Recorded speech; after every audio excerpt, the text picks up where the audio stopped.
1993 मध्ये मुंबईतील साखळी बॉम्बस्फोट प्रकरणानंतर 1994च्या दसरा मेळाव्यातील भाषणात बाळासाहेब ठाकरेंनी एक वक्तव्य केलं होतं। तुमच्याकडे दाऊद असेल तर आमच्याकडे गवळी आणि नाईक हिंदू डॉन आहेत, असं ते वक्तव्य होतं। आणि या भाषणानंतर गवळी आणि नाईक हे म्हणजे दाऊदला सडेतोड उत्तर हे सर्रास मानलं जाऊ लागलं। पण यानंतर अरुण गवळीचा प्रवास इतक्या वेगळ्या मार्गावर जाईल हा विचार खुद्द गवळीने केला नसेल। सध्या अरुण गवळी चर्चेत आहे। 2007 मध्ये नगरसेवक कमलाकर जामसंडेकर यांच्या हत्येच्या आरोपाखाली गवळीसह इतर 11 जणांना जन्मठेपेची शिक्षा सुनावण्यात आली होती। 14 वर्ष शिक्षा भोगून झाल्यावर आता या शिक्षेतून सुटका व्हावी अशी याचिका गवळीने केली होती। वयाची 65 वर्ष पूर्ण केल्यानंतर जन्मठेप झालेल्या कैद्यांना प्रकृतीच्या कारणास्तव सोडण्यात येतं आणि याचाच फायदा घेऊन त्याने याचिका दाखल केली आहे। यामुळे लवकरच अरुण गवळीची सुटका होऊ शकते आणि पुन्हा एकदा तो राजकारणात येऊ शकतो अशी शक्यताही वर्तवली जाते। आजच्या व्हिडिओमधून आपण गिरणी कामगार ते कुख्यात डॉन असा थरारक प्रवास असणाऱ्या अरुण गवळीबद्दलच्या काही गोष्टी जाणून घेणार आहोत। नमस्कार, मी सागर जाधव आणि तुम्ही पाहताय गाजावाजा।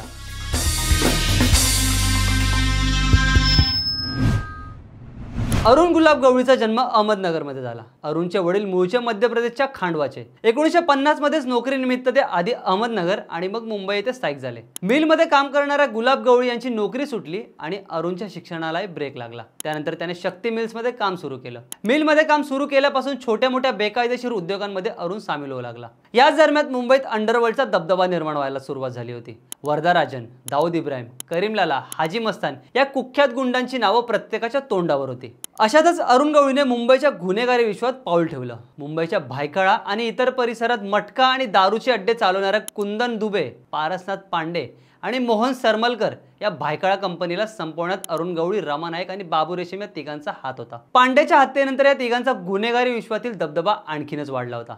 शाळेत अरुणा रमा नाईकचा सिनियर होता। भायखळ्याच्या बकरी अड्ड्याजवळील एका म्युनिसिपल शाळेत दोघे एकत्र शिकायला होते। 7वी नंतर रमाने शाळा सोडली, पण तरी या दोघांचे संबंध टिकून होते।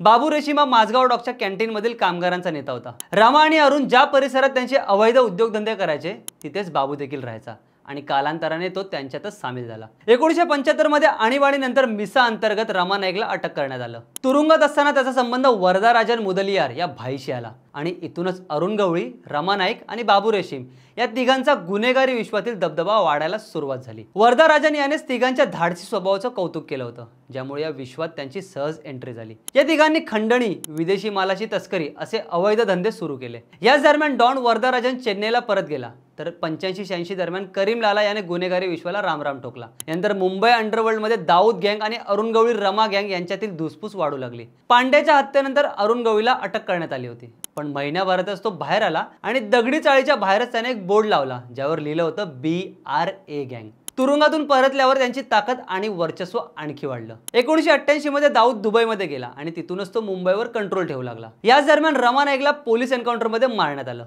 रमाला मारण्यामागे दाऊदचा हात असल्याची शंका अरुण गवळीला आली होती आणि यानंतर या दोघांचे संबंध बिघडले ते कायमचेच। 90च्या दशकात अरुण गवळीने त्याचा सारा कारोबार दगडी चाळीतूनच चालवायला सुरुवात केली। हप्ता वसुली, सुपारी घेऊन काटा काढणं अशा प्रकारची कामं गवळी दगडी चाळीच्या भिंतीआड बसून करत होता। अवघ्या काही वर्षात त्याला सुपारी किंग म्हणूनही ओळखलं जाऊ लागलं। जेव्हा कायदा आपल्यापर्यंत पोहोचणार याची कुणकुण गवळीला लागली तेव्हा त्याने बरोबर राजकारणाचा आधार घेतला। चिंचपोकळी इथून तो विधानसभा निवडणूक लढला आणि जिंकूनही आला। परंतु 2007 दरम्यान झालेल्या शिवसेना नगरसेवकाच्या हत्येनंतर मात्र चित्र बदललं होतं। गवळीचे शिवसेनेबरोबर असलेले संबंधही बिघडले होते। याच प्रकरणात दोषी ठरून अरुण गवळीला जन्मठेपेची शिक्षा सुनावण्यात आली। गवळीला अटक केल्यानंतर पोलिसांनी त्याच्या पूर्ण गँगचा मुसक्या आवळल्या। Maharashtra control of organised crime act म्हणजे मकोका या ऍक्ट अंतर्गत अटक झालेला, एकेकाळी दाऊदवर भारी पडलेला अरुण गवळी सध्या नागपूरच्या सेंट्रल जेलमध्ये त्याची शिक्षा भोगतोय। अरुण गवळीची सुटका झाल्यावर त्याच्यासाठी बरेच पक्ष पायगाडा घालण्यास उत्सुक असल्याचे सांगितले जात आहे। आता अरुण गवळी बाहेर आल्यावर राजकारणात शिरणार, एका सामान्य माणसाचं आयुष्य जगणार हे येणारी वेळच ठरवेल। अशीच रंजक माहिती जाणून घेण्यासाठी गाजावाजाला लाईक, शेअर, फॉलो आणि सबस्क्राईब करायला विसरू नका।